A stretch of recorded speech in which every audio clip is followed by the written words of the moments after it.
Film ഗാരേജിലേക്ക് ഇവർക്കും സ്വാഗതം. ഇന്ന് തിയേറ്ററുകളിലേക്ക് എത്തിയ മലയാളം സിനിമകളിൽ ഒന്നാണല്ലോ വ്യസന സമേതം ബന്ധുമിത്രാദികൾ. പുതുമുഖ സംവിധായകൻ എസ് വിപിൻ സംവിധാനം ചെയ്ത അനശ്വരരാജൻ, മല്ലിക സുകുമാരൻ, ബൈജു തുടങ്ങിയ ഒരുപറ്റം നമ്മുടെ പ്രേക്ഷകർക്ക് പരിചയമുള്ള താരനിര അഭിനയിച്ച സിനിമ കൂടിയ സിനിമയുടെ ആദ്യ പ്രതികരണങ്ങൾ ഇതിനോടകം തന്നെ വന്നു കഴിഞ്ഞിരിക്കുകയാണ്. അത് പ്രകാരം ട്രെയിലർ കണ്ടപ്പോൾ പ്രതീക്ഷിച്ചത് എന്താണോ അത് തന്നെ സിനിമയുടെ ആദ്യ പ്രതികരണങ്ങളിലൂടെ സിനിമ നേരിടുത്തിരിക്കുകയാണ്.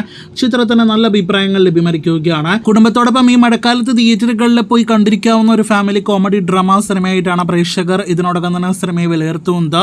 ചിത്രത്തിൽ അഭിനേതാക്കളുടെ പ്രകടനം, BGM, ഒപ്പം തന്നെ ആദ്യ പകുതിയേക്കാൾ മികച്ച രണ്ടാം പകുതി, ഒപ്പം തന്നെ ഡ്യൂറേഷൻ കുറവ് എല്ലാം തന്നെ സിനിമയുടെ ഏറ്റവും മികച്ച ഘടകങ്ങളായിട്ട് മാറിയിരിക്കുകയാണ്. അപ്പോൾ ആകെ മൊത്തത്തിൽ നോക്കുകയാണെങ്കിൽ ഗുരുവായൂർ അമ്പലനടയിൽ, വാഴ എന്നീ സിനിമകളിൽ പ്രവർത്തിച്ച ഒട്ടനേകം പേർ ഈ സിനിമയിലും പ്രവർത്തിച്ചിട്ടുണ്ട്. ആ സിനിമകൾ ഇഷ്ടപ്പെട്ടവർക്ക് ഈ സിനിമയും ഇഷ്ടമാകുമെന്ന് തന്നെയാണ് ആദ്യ പ്രതികരണ റിപ്പോർട്ടിൽ നിന്ന് വ്യക്തമാകുന്നത്. ഇനി കാത്തിരിക്കാം വ്യസന സമേതം ബന്ധുമിത്രാദികൾ എന്ന സിനിമയുടെ ബോക്സ് ഓഫീസുമായി ബന്ധപ്പെട്ട കളക്ഷൻ അപ്ഡേറ്റുകൾക്ക്.